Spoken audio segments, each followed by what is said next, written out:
High বন্ধুরা, আজকে কাঁঠাল দানা দিয়ে আলু দিয়ে পোস্ত বানাবো। কাঁঠাল দানাগুলো অনেক দিন পড়ে আছে, বেশি দিন পড়ে থাকলে খারাপ হয়ে যাবে, সেই জন্য আজকে কিছুটা আলু কেটে নিয়েছি আর কাঁঠাল দানাগুলো কেটে নিয়েছি, একটা টমেটো কেটে রেখেছি, পেঁয়াজ দিয়ে পোস্ত দিয়ে বানাবো।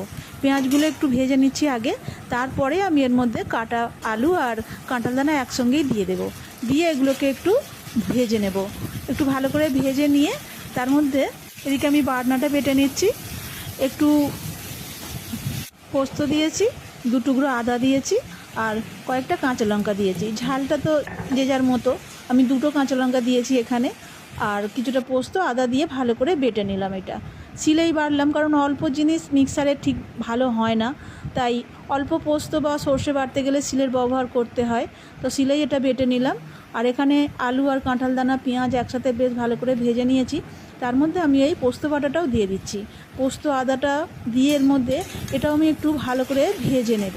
এটা ভেজে নিলে বেশ একটা আলাদা স্বাদ আসে। আর এর মধ্যে আমি স্বাদ মতো নুন আর একটু হলুদ গুঁড়ো আর একটু লঙ্কা গুঁড়ো দিচ্ছি। দুটো কাঁচা লঙ্কা দিয়েছি, অল্প করে একটু শুকনো লঙ্কার গুঁড়োও দিচ্ছি। খুব ঝাল হবে না, আবার একটু মিডিয়াম করব, তো ওই জন্য অল্প করে একটু শুকনো লঙ্কার গুঁড়ো দিয়ে দিয়েছি। পোস্ত বাটা, হলুদ গুঁড়ো, লঙ্কা গুঁড়ো দিয়ে আরও একটু নাড়াচাড়া করে নেব। ভালো করে একটু সব কিছু ভেজে নিয়ে তারপরে আমি এর মধ্যে জল দিয়ে দেবো। মশলাটা ভাজবার সময় আমি টমেটোটাও দিয়ে দিয়েছি। টমেটোগুলো এখন খুব সেদ্ধ হতে দেরি হয়, তো টমেটোটাও দিয়ে দিয়েছি এর মধ্যে। ভালো করে নাড়াচাড়া করে নিচ্ছি, নুনের সাথে নরম হয়ে যাবে যাতে। আর ভাজা প্রায় হয়েই গেছে, এখন আমি এর মধ্যে জল দিয়ে দেব। জলও বেশ অনেকটাই দিয়েছি, খুব একটা কম দিইনি, কারণ এটা একদম শুকনো শুকনো ভালো লাগবে না, একটু বেশ মাখা মাখা থাকবে, তো তখনই ভালো লাগবে। সেই জন্য আমি একটু বেশিই জল দিয়েছি। এটা ভালো করে সেদ্ধ হতে ফুটতে এটা কমে যাবে।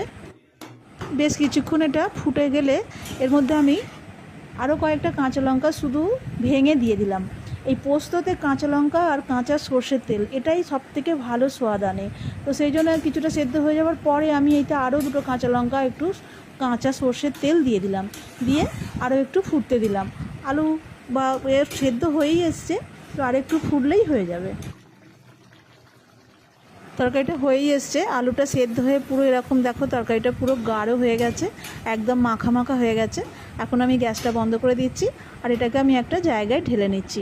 এটা কিন্তু সত্যিই খুব সুন্দর খেতে হয়েছিল, পেঁয়াজ দিয়ে পোস্ত বলে কথা, তো কাঁঠাল দানা দিয়ে আরোই ভালো খেতে হয়েছিল।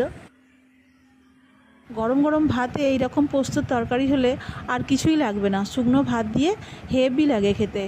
ধন্যবাদ সবাইকে আমার ভিডিওটা দেখার জন্য।